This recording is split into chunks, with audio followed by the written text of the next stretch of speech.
भारत का राष्ट्रीय आंदोलन। अगला पार्ट हम लोग पढ़ेंगे। पहला हम लोग पढ़ेंगे रोलेट एक्ट। कब आया था? 19 मार्च 1919 को। कब आया था? 19 मार्च 1919 को रोलेट एक्ट आया था। रोलेट एक्ट क्या था? जो हमारे भारत के क्रांतिकारी थे, क्या थे? क्रांतिकारी थे।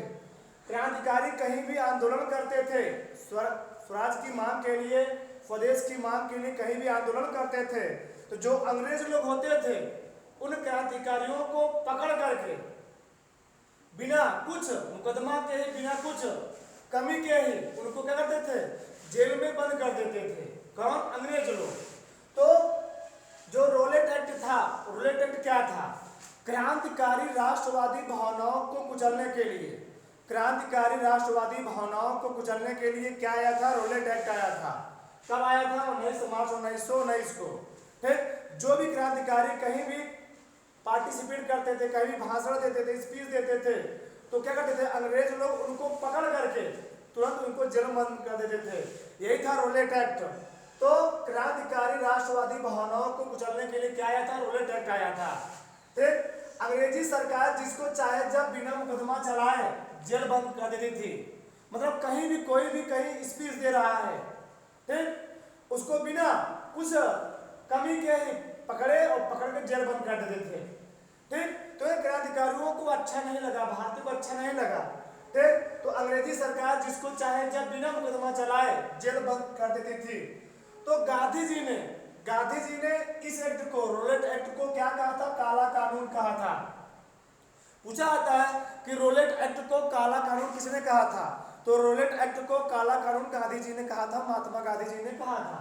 ठीक, 6 अप्रैल 1919 ईस्वी को गांधी जी के अनुरोध पर क्या हुआ? देश हड़ताल शुरू हुआ। किसी भी क्रांतिकारियों को बिना मुकदमा चलाए बंद कर दे रहे थे अंग्रेज लोग। इसके लिए क्या होता है? गांधी जी ने एक बहुत बड़ा आंदोलन शुरू किया। गांधी जी के अनुरोध पर क्या होता है? एक बहुत बड़ा क्या होता है? देश हड़ताल होता है। जगह जगह पर क्या होते हैं? जनसभाएं आयोजित होने लगती हैं, लोग एकत्रित होने लगते हैं। फिर क्या होता है? अंग्रेजी सरकार ने गांधी जी को पंजाब एवं दिल्ली में क्या प्रवेश करने पर मना कर दिया कि गांधी जी कहीं जाएंगे तो क्या होगा? वहां पर लोग एकत्रित होंगे। जब एकत्रित होंगे तो अंग्रेज के विरुद्ध में क्या होगा? वहां पर सुनवाई होगी, बहुत सारे वहां पर उल्टा सीधा काम होंगे। तो अंग्रेज अधिकारियों ने क्या किया? अंग्रेजों ने क्या किया? गांधी जी को दिल्ली एवं पंजाब में, क्यों? दिल्ली एवं पंजाब में ही क्रांतिकारियों संख्या क्या थी? उस समय ज्यादा थी। दिल्ली एवं पंजाब में उस समय क्रांतिकारियों संख्या ज्यादा थी, इसलिए अंग्रेजों ने क्या किया? गांधी जी को दिल्ली और पंजाब में प्रवेश करने से, इंटर करने से क्या किया? रोक लगा दिया। आप वहां पर नहीं जाएंगे, वहां पर कोई स्पीच नहीं देंगे। और गांधी जी मानने वाले नहीं थे। गांधी जी ने क्या किया? जैसे दिल्ली में प्रवेश किया, गांधी जी ने जैसे ही 9 अप्रैल, 3 दिन बाद 9 अप्रैल 1919 ईस्वी को गांधी जी जैसे दिल्ली में प्रवेश करते हैं, अंग्रेज लोग उनको पकड़ करके ले जा करके मुंबई छोड़ देते हैं। सोचिए, 1919 की बात है। दिल्ली में अंग्रेज लोग उनको पकड़े और ले जा कहां छोड़ दिए? मुंबई में। उस समय इतना साधन सुविधा मुहैया नहीं था। क्यों ऐसा किए? क्योंकि दिल्ली मुंबई में छोड़ देंगे तो वहां पर उतना साधन नहीं था कि वहां जल्दी आ जाएंगे, पंजाब में दिल्ली में आ जाएंगे। उतना साधन उस समय उपलब्ध नहीं था। इसलिए गांधी जी को पकड़ करके कहां छोड़ दिया गया? मुंबई छोड़ दिया गया।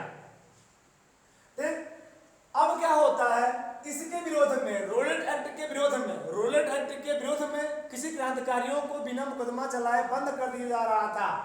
इसके विरोध में क्या होता है? भारत के कई शहरों में ठीक क्या होता है? बहुत सारी जनसभाएं आयोजित होने लगती हैं। तो क्या होता है? अगला हम लोग पढ़ेंगे जलियांवाला बाग हत्याकांड। पंजाब में एक स्थान है, ठीक, जलियांवाला, क्या? जलियांवाला बाग। ठीक, ये स्वर्ण मंदिर से थोड़ा आगे पड़ता है। ठीक, तो वहां पर क्या पड़ता है? थोड़ा आगे, 2-3 किलोमीटर रेंज में है जलियांवाला बाग। तो क्या होता है? यहाँ पर रोलेट एक्ट के विरोध में ही, रोलेट एक्ट के विरोध में ही बहुत बड़ी क्या जनसभा आयोजित हो रही थी इस बगीचे में। इस बगीचे में रोलेट एक्ट के विरोध में क्या होता है? बहुत बड़ी जनसभा आयोजित हो रही थी। और इससे पहले भी रोलेट एक्ट के तहत पंजाब के 2 लोकप्रिय नेता थे, डॉक्टर सैफुद्दीन किचलू और डॉक्टर सत्यपाल। उनको भी रोलेट एक्ट के तहत गिरफ्तार कर लिया गया था। ठीक, रोलेट एक्ट के तहत पंजाब के लोकप्रिय नेता डॉक्टर सैफुद्दीन किचलू और डॉक्टर सत्यपाल को गिरफ्तार कर लिया गया था। इसी के विरोध में ही, क्योंकि पंजाब के दो लोकप्रिय नेताओं को गिरफ्तार कर लिया गया था, इसी के विरोध में ही क्या होता है, पंजाब में जलियांवाला बाग नामक स्थान पर क्या होता है, एक बहुत बड़ा जनसभा आयोजित होता है। उस बगीचे में, उस बाग में क्या होता है, एक हंसराज नामक व्यक्ति था, वो भारतीय था। हंसराज, पूछा जाता है कि जलियांवाला बाग हत्याकांड के समय किस भारतीय ने अंग्रेज का साथ दिया था, तो हंसराज नामक व्यक्ति ने अंग्रेजों का साथ दिया था। वो क्या होता है, बता देता है कि यहाँ पर कुछ मीटिंग होने वाली है, जनसभा आयोजित होने वाली है। जब हंसराज नामक व्यक्ति जनरल डायर से जो मिला हुआ था, वह जनरल डायर से बताता है, तो जनरल डायर वहाँ क्या होता है, बहुत सारे सैनिक, बहुत सारे सेना वहां लेकर आता है और उस बगीचे में 10 मिनट तक अंधाधुंध गोलियां चलवाता है। कौन, जनरल डायर। तो वही कहा गया है, रोलेट एक्ट के विरोध में जगह जगह पंजाब में जनसभाएं आयोजित हो रही थी। इसी के दौरान पंजाब के लोकप्रिय नेता डॉक्टर सैफुद्दीन किचलू और डॉक्टर सत्यपाल को क्या किया जाता है, गिरफ्तार कर लिया जाता है। इनके गिरफ्तारी के विरोध में क्या होता है, 13 अप्रैल 1919 ईस्वी को अमृतसर पंजाब में एक जनसभा आयोजित होती है, जिसमें क्या होता है, हंसराज नामक व्यक्ति जनरल डायर को बता देता है और जनरल डायर वहां पहुंचता है। वहां पर जनरल डायर ने 10 मिनट तक अंधाधुंध गोलियां चलवाई और गोलियां चलवाने से क्या होता है, वहां पर हजारों बेकसूर लोग मारे जाते हैं। वहां पर हजारों बेकसूर लोग मारे जाते हैं और कहा जाता है कि उस बगीचे में एक बहुत बड़ा कुआं था। लोग जब अपना जान बचाने के लिए भाग रहे होते हैं तो उस कुएं में बहुत सारे लोग गिर जाते हैं, एक दूसरे के ऊपर गिर जाते हैं। तो उस कुएं में क्या होता है, बहुत सारे लोग मर जाते हैं, सैकड़ों लोग उस कुएं में मर जाते हैं।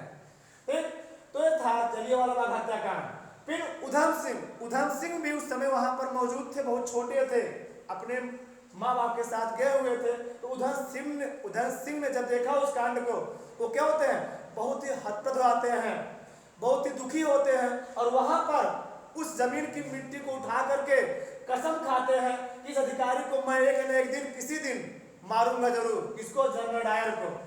और उधम सिंह ने अपना संपूर्ण जीवन, घटना घटा था 1919 ईस्वी को, घटना घटा 1919 ईस्वी को 21 साल तक ढूंढने में बिता दिए, इसको मारने के लिए, जनरल डायर को। 1940 21 साल तक अपना पूरा जीवन उधम सिंह ने जनरल डायर को मारने के बिता दिया। किसी कारण से पैसा इकट्ठा किए और कहां चले गए हो, उधम सिंह लंदन चले गए। जिस दिन गोलियां चलवाया जनरल डायर भारत से कहां भाग जाता है, ब्रिटेन भाग जाता है, ठीक, अपने देश भाग जाता है। फिर उधम सिंह उसको खोजते हुए कहां पहुंचते हैं, लंदन पहुंचते हैं और एक मीटिंग में वह भाषण दे रहा होता है, स्पीच दे रहा होता है। कौन, जनरल डायर स्पीच दे रहा होता है। बंदूक निकालते हैं और बंदूक से उसको 3 गोलियां लगातार मारते हैं और वहां पर क्या होता है, उसकी मृत्यु हो जाती है, किसकी, जनरल डायर की। तो उधम सिंह ने जनरल डायर को 1940 में लंदन में क्या कर दी, हत्या कर दी। 21 साल तक उसको खोजते रहे और 21वें वर्ष क्या किए, उसकी हत्या कर दी। कहां हत्या कर दी, लंदन में हत्या कर देते हैं। फिर क्या होता है, जलियांवाला बाग हत्याकांड से दुखी होकर के अंग्रेजों ने महात्मा गांधी को और रविन्द्रनाथ टैगोर को कुछ उपाधियों से सम्मानित किया था, कुछ उपाधियों से उनको सम्मानित किए थे। तो इस घटना से दुखी होकर के महात्मा गांधी जी ने अपने कैसर ए हिंद की उपाधि, महात्मा गांधी जी ने कैसर ए हिंद की उपाधि और रविन्द्रनाथ टैगोर ने नाइटहुड, उसी को हम लोग कहते हैं सर की उपाधि, को वापस लौटा दिया अंग्रेजों को कि आप अपनी उपाधि ले जाइए, हमको चाहिए नहीं। तो पूछा आता है कि किस कांड के विरोध में महात्मा गांधी जी ने अपने कैसर ए हिंद की उपाधि वापस लौटा दिया था। तो जलियांवाला बाग हत्याकांड के कारण। और किसके कारण रविन्द्रनाथ टैगोर ने अपनी नाइटहुड की उपाधि वापस लौटा दी थी, तो जलियांवाला बाग हत्याकांड के कारण। अगला से पूछा जाता है कि जलियांवाला बाग हत्याकांड जब एक कांड हुआ तो भारत में क्या होते हैं, बहुत बड़ी क्रांतिकारी होना शुरू हो जाती हैं, लोग एकत्रित होना शुरू हो जाते हैं, एकजुट होना शुरू हो जाते हैं। इस कांड की जांच के लिए, जलियांवाला बाग हत्याकांड की जांच के लिए एक समिति गठित किया गया। एक समिति गठित किया गया। उस समिति का नाम क्या था? हंटर आयोग। क्या नाम था? हंटर आयोग। तो पूछा आता है कि जलियांवाला बाग हत्याकांड की जांच के लिए किस समिति का गठन किया गया था? तो कौन सी समिति? हंटर आयोग समिति का गठन किया गया था। पूछा था कभी कभार कि हंटर आयोग समिति का संबंध किससे है? तो हंटर आयोग समिति का संबंध जलियांवाला बाग हत्याकांड से है। आगे इस कांड के समय पूछा जाता है कि जलियांवाला बाग हत्याकांड के समय कांग्रेस के अध्यक्ष कौन थे? कांग्रेस के अध्यक्ष कौन थे? तो जलियांवाला बाग हत्याकांड के समय कांग्रेस के अध्यक्ष कौन थे? पंडित मदन मोहन मालवीय थे। तो जलियांवाला बाग हत्याकांड के समय कांग्रेस के अध्यक्ष कौन थे? पंडित मदन मोहन मालवीय थे, जिनके प्रयास से ही बनारस में बीएचयू बनारस हिंदू विश्वविद्यालय की स्थापना रखी गई थी। शिला रखी गई थी। इसके अध्यक्ष थे किसके? पंडित मदन मोहन मालवीय के प्रयास से ही बीएचयू की स्थापना हुई थी। ठीक, बनारस हिंदू विश्वविद्यालय की स्थापना हुई थी। आगे असहयोग आंदोलन। तो असहयोग आंदोलन कब आया था? 1 अगस्त 1920 ईस्वी को। कब आया था? 1 अगस्त 1920 ईस्वी को। ठीक, इस आंदोलन का मेन रीजन क्या था? मेन उद्देश्य क्या था? इस आंदोलन का मेन उद्देश्य था कि अंग्रेज लोग भारतीयों को आजादी नहीं दे रहे होते हैं। ठीक, तो क्या होता है, जो हमारे जो वकील थे, जो मेन क्रांतिकारी थे, जैसे मोतीलाल नेहरू, पंडित जवाहरलाल नेहरू पिता थे, मोतीलाल नेहरू, सरदार वल्लभ भाई पटेल और पंडित जवाहरलाल नेहरू और डॉक्टर राजेंद्र प्रसाद, ये लोग क्या थे? वकील थे। अंग्रेजों के पार्लियामेंट में, अंग्रेजों के कहां पर जो न्यायालय था, अंग्रेजों का जो न्यायालय था, जो हाई कोर्ट था, उनके न्यायालय में ये लोग क्या थे? एक वकील थे। वकील होने के नाते ये लोग हमेशा उनके हाई कोर्ट में, उनके कोर्ट में हमेशा स्वदेश की मांग करते थे, हमको आजादी चाहिए। ये लोग इसीलिए असहयोग आंदोलन का स्थापना किया गया था। इसकी असहयोग आंदोलन की स्थापना की गई थी। फिर क्या होता है? स्वदेश की मांग पूरी होने से पहले, ठीक, क्या होता है, इसकी जो ये लोग अवधि दिए थे कि हमको आजादी चाहिए, ठीक, इसके क्या होता है, धमकी देने से पहले ही एक बहुत बड़ा घटना घटित आता है। कहां पर? गोरखपुर में, देवरिया में। कहां पर? देवरिया में। ठीक, तो देवरिया जिला में क्या होता है, ठीक, एक बहुत बड़ा घटना घटित आता है। चौरी चौरा नामक वहां पर क्या स्टेशन है देवरिया में। 5 फरवरी 1922 को, कब? 5 फरवरी 1922 ईस्वी को कुछ भारतीय लोग अपनी कुछ मांगे लेकर के उस चौरी चौरा नामक स्थान पर गए हुए थे। वो स्टेशन था, पुलिस स्टेशन था। वहां पर अपनी कुछ मांगे लेकर गए हुए थे। तो वहां पर क्या होता है, अंग्रेज जो पुलिस थे, जो अंग्रेज अधिकारी था, वह अंग्रेज अधिकारी बिना किसी कारणवश भारतीयों पर गोली चलवाने का आदेश दिया जाता है। वहां पर 3-4 लोग मारे जाते हैं। फिर क्या होता है, कुछ समय बाद, आधे घंटे बाद, वहां पर बहुत सारे क्रांतिकारी क्या होते हैं, एकजुट हो जाते हैं। तो जब बहुत सारे क्रांतिकारी वहां पर एकजुट हो जाते हैं तो अंग्रेज के जो पुलिस थे, वो लोग उन क्रांतिकारियों को देख करके क्या होते हैं, डर जाते हैं और जा करके जो थाना था, क्या था, थाना था, उस थाने को बंद कर लेते हैं। और थाने के अंदर क्या होते हैं, पूरा दरवाजा बंद कर लिया, थाने के अंदर चले गए वो लोग। कौन लोग? अंग्रेज के जो पुलिस थे, वो लोग अंदर चले गए और क्रांतिकारी एकदम क्रोधित हो चुके थे, गुस्सा गए थे। उन लोगों ने क्या किया, थाने के चारों तरफ क्या लगा दिया, आग लगा दिया। ठीक, उस थाने के चारों तरफ आग लगा देते हैं क्रांतिकारी लोग। इससे क्या होता है, 22 जवान, उस थाने में 22 जवान और एक थानेदार, कुल मिलाकर 23 लोग उस थाने में जिंदा क्या होते हैं, जल जाते हैं। ये था चौरी चौरा कांड। कब हुआ था? 5 फरवरी 1922 ईस्वी को। तो चौरी चौरा कांड कब हुआ था? 5 फरवरी 1922 ईस्वी को। क्रांतिकारियों ने क्या किया, थाने में आग लगा दिया, जिससे उस थाने में 22 जवान और एक थानेदार जिंदा जल जाते हैं। फिर क्या होता है, जब चौरी चौरा कांड होता है तो महात्मा गांधी जो असहयोग आंदोलन स्टार्ट किए थे, उससे गुस्सा करके महात्मा गांधी जी ने क्या किया, 7 दिन बाद, 12 फरवरी 1922 ईस्वी को असहयोग आंदोलन को समाप्त कर दिया।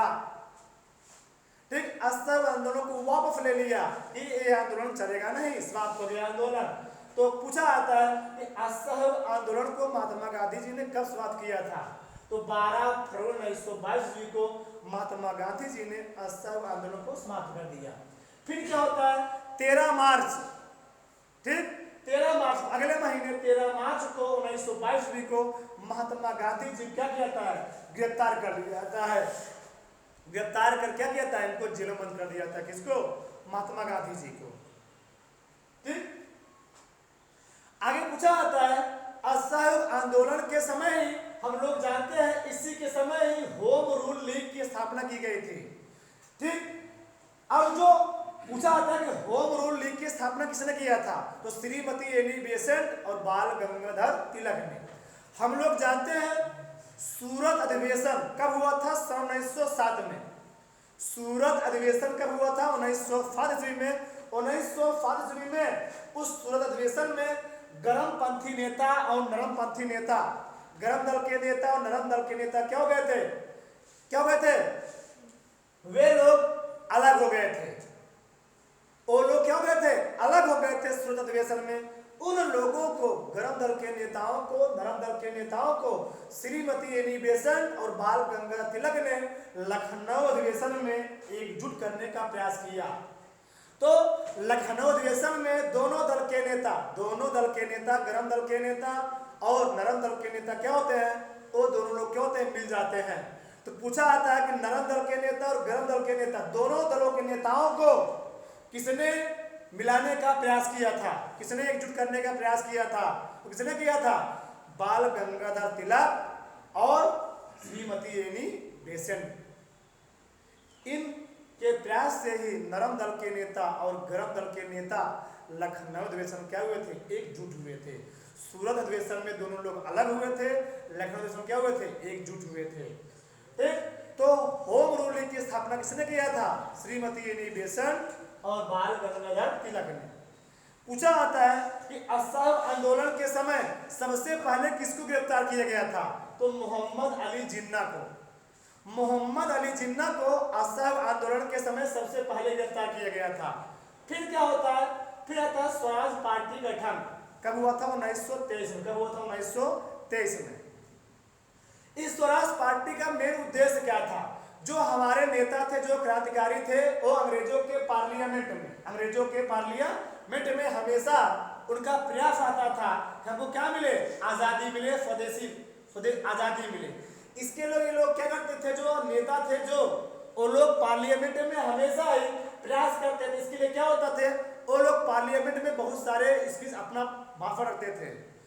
फिर क्या होता है? असहयोग आंदोलन की विफलता का कारण क्या होता है? स्वराज पार्टी गठन होता है। पूछा जाता है किस आंदोलन की विफलता कारण ही स्वराज पार्टी गठन किया गया था? तो असहयोग आंदोलन की विफलता कारण ही स्वराज पार्टी गठन किया गया था। और स्वराज जो शब्द है, स्वराज शब्द का पहली बार प्रयोग कब किया गया था? तो कोलकाता अधिवेशन में 1906 ईस्वी में। स्वराज शब्द का प्रयोग सबसे पहली बार कब किया गया था? 1906 ईस्वी में।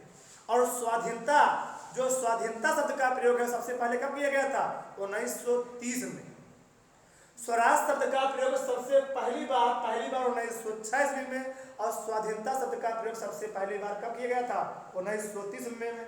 लाहौर के राजनीति के तट पर रात 12 बजे 26 जनवरी 1930 ईस्वी को।